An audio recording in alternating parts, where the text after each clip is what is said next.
Banjara hills MLA కాలనీలో ఉద్రిక్తత చోటు చేసుకుంది. పాత పెద్దమ్మ తల్లి ఆలయాన్ని గుర్తు తెలియని దుండగులు ధ్వంసం చేశారు. గతంలో గుట్టలపై ఉన్న అమ్మవారి విగ్రహాన్ని తొలగించి నూతనంగా నిర్మిస్తున్న భవన్లోకి భక్తులు మార్చారు ఇటీవల. అయితే గుర్తు తెలియని దుండగులు ఆలయాన్ని ధ్వంసం చేశారు. ఆలయాన్ని కూల్చిన దుండగులపై కఠిన చర్యలు తీసుకోవాలని స్థానికులు ఇప్పుడు డిమాండ్ చేస్తున్నారు.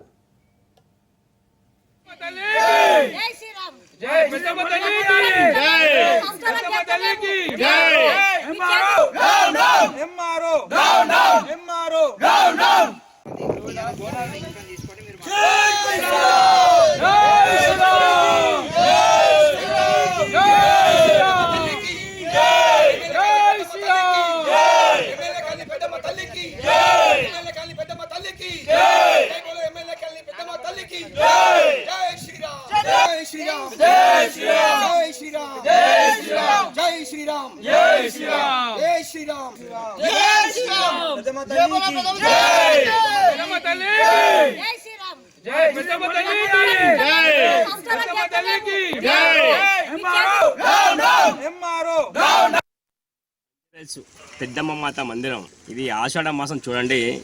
రేపు అమావాస్య. అమ్మవారికి ఎంతో భక్తి స్థితులతోటి అమ్మ ఇంటి ఆడపడుచు అనే ఆలోచనతోటి అనేక రకాల పూజలు చేస్తాం, బోనాల పండుగలు చేస్తాం. మనం ఇక్కడ మందిరం చూడండి ఎంత దారుణంగా ఉందో.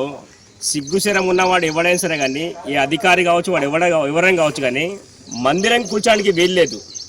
ఎందుకంటే కొన్ని దశాబ్దాలుగా ఇక్కడ మందిరం ఇక్కడ ఈ సెంటర్లో ఉంది, ఇట్లా దారి ఉందని చెప్పేసి ఇక్కడ లోకల్ సంబంధించిన గ్రామస్తులు అందరూ చెప్తున్నారు. ఇక్కడ మొన్న రెవెన్యూ అధికారులు ఇక్కడ సర్వే చేసినప్పుడు కూడా మందిరం ఉందని వాళ్ళకి తెలుసు. అసలు విషయం తెలిసిన తర్వాత ఎవడో పనికి మన వాడు చెప్పిండు ఏదో కథ ఉందని చెప్పేసి నువ్వు వచ్చి గుడికి కూర్చోడం అంటే ఎంత దుర్మార్గం చూడండి. అలా నేను డైరెక్ట్ గా ప్రభుత్వ యంత్రాంగాన్ని వాళ్ళు ప్రశ్నిస్తున్నా. మీకు దమ్ముంటే తెలంగాణ రాష్ట్ర వ్యాప్తిగా అన్ని గవర్నమెంట్ స్థలాల లోపల వల్ల మందిరాలు, మసీదులు, చర్చిలు అన్ని ఉన్నాయి. తీయగలుగుతారా మీరు? ఆ శక్తి ఉందా, దమ్ము ఉందా మీకు అధికారులకు?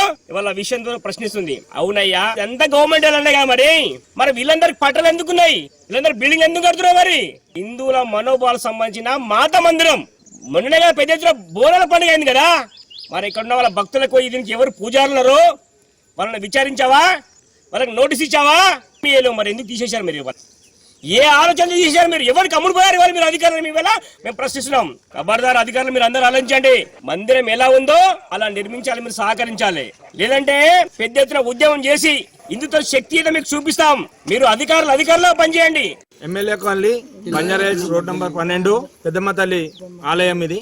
ఈ పెద్దమ్మ తల్లికి దాదాపు మా తాతలు ముత్తాతలు కూడా గుట్టపైన ఉంటుండే, అమ్మవారిని పూజించుకుంటుండే. ప్రతి ఆషాఢ మాసంలో వచ్చేసి మేము పూజ చేసే వాళ్ళం ఇక్కడ. అయితే పెద్దమ్మ తల్లిని మొన్న ఈ పక్కన ఎంక్రోజ్ కావడానికి వాళ్ళు ప్రయత్నించి 2 సంవత్సరాల కింద అప్పుడు కూల్చివేయడం జరిగింది. దీనిపైన మేము బంజారా హిల్స్ పిఎస్ లో కూడా కంప్లైంట్ ఇచ్చినాము. ఆ తర్వాత ఎంఆర్ఓ కూడా దృష్టిలో ఉంది ఈ విషయము. మొన్న ఎంఆర్ఓ ఇవంతా కూడా బ్లూ షీట్స్ వేసేటప్పుడు కూడా ఈ అమ్మవారి టెంపుల్ కోసం కూడా ఎంఆర్ఓ గారికి తెలుసు. ఈ స్లాబ్ వేసుకొని అమ్మవారి ప్రతిష్టాపన కూడా చేపించుకున్నాము.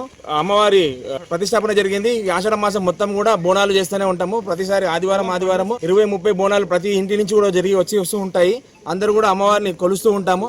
నిన్నటి దాకా కూడా మేము ఇవన్నీ ఉత్సవాలు ముగించుకొని నిన్నంతా కూడా పూజలు ముగించుకొని 10 గంటలకు వెళ్లిపోవడం జరిగింది. మధ్యరాత్రి 3-4 గంటల మధ్యలో వచ్చేసి అమ్మవారి విగ్రహాన్ని ధ్వంసం చేసిరు, గుడిని ధ్వంసం చేసిరు. ఇల్లీగల్ స్ట్రక్చర్ అయితే ఏదైనా స్లాబ్లు ప్రైవేట్ వాళ్ళు వేసుకుంటే వాళ్ళ అన్ని కూడా అక్కడక్కడ రోల్స్ కొట్టిపోతారు. బట్ అమ్మవారి టెంపుల్ అనేది మొత్తం డెమాలిష్ చేసి అమ్మవారి విగ్రహాన్ని కూడా తీయకుండా, మాకేం నోటీస్ ఇవ్వకుండా, ఇది ఎంతవరకు కరెక్ట్? మన రెవెన్యూ డిపార్ట్మెంట్ మధ్యరాత్రి పూట ఎందుకు పనిచేస్తుంది? మేము మాత్రం పొద్దుంపూట పూజలు చేస్తున్నాం. పొద్దుంపూట టెంపుల్ కట్టించుకున్నాము. పొద్దుంపూట మేము అన్ని అమ్మవారి ప్రాణ పరీక్ష కూడా చేసుకున్నాము. మళ్ళీ ఎంఆర్ఓ గానీ ఏ డిపార్ట్మెంట్ గానీ ఎవరు చేసినా మాకు తెలియాలి. ఈ టెంపుల్ ని కూడా ఇరగొడతానికి బాధ్యత ఎవరు తీసుకుంటారు? ఇక ఇదే ఘటనపై మా ప్రతినిధి ఇన్నారెడ్డి మరింత సమాచారం అందిస్తారు. ఇన్నారెడ్డి, ముఖ్యంగా చెప్పండి, గుర్తు తెలియని దుండగులు ఆలయాన్ని ధ్వంసం చేశారు అంటున్నారు. ఆలయాన్ని కూల్చిన దుండగులపై కఠిన చర్యలు తీసుకోవాలని కూడా స్థానికులు ఇప్పుడు డిమాండ్ చేస్తున్న పరిస్థితి. అలాగే ప్రజాప్రతినిధులు కూడా అక్కడ తీవ్ర ఆగ్రహాన్ని వ్యక్తం చేస్తున్నటువంటి పరిస్థితి అయితే ఉంది. దీనిపై మీ దగ్గర ఉన్న సమాచారం ఏంటి? ప్రసాద్, మనం గమనించవచ్చు, అంటే కొన్ని అరాచక శక్తులు మత కల్లోలాలు రేపడానికి కావచ్చు, తర్వాత రిలేటెడ్ మాఫియా ప్రధానంగా ఇలాంటి ఘటనలు చోటు చేసుకున్న సందర్భాలు మనం చాలా చూసాం. ఇప్పుడు కూడా ఈ ఘటన కూడా మనం చూస్తే ఇది ఖచ్చితంగా ల్యాండ్ మాఫియాకి సంబంధించి కావచ్చు, తర్వాత ఇక్కడ మత కల్లోలాలు రేపడానికి కొన్ని అరాచక శక్తులు చేస్తున్న పనులు కావచ్చు.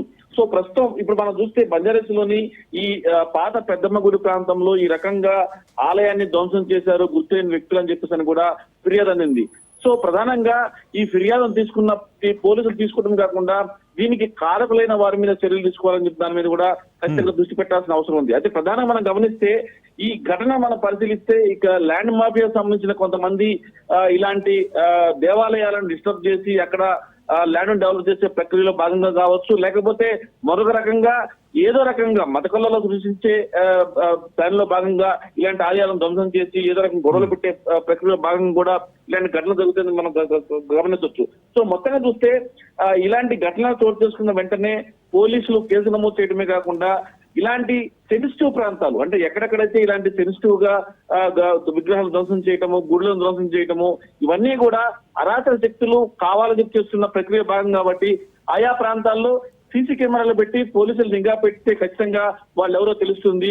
ఇప్పటికైనా సరే ఘటన జరిగిన తర్వాత హడావుడి కాకుండా ఘటన జరగక ముందే ఇలాంటి సెన్సిటివ్ గా ఉన్న ప్రాంతాలను గుర్తించి ఆయా ఆలయాలను పరిరక్షణ చేయాల్సిన బాధ్యత కూడా స్థానిక పోలీసులు ఉంది. కాబట్టి ప్రస్తుతం అయితే మాత్రం అక్కడ తీవ్ర ఉత్కంఠ నెలకొన్న నేపథ్యంలో పోలీసులు శాంతింపు చేసి పోలీసుల గురించి ఫిర్యాదు చేయమన్నారు. ప్రస్తుతం అయితే మాత్రం ఫిర్యాదు ఇచ్చారు.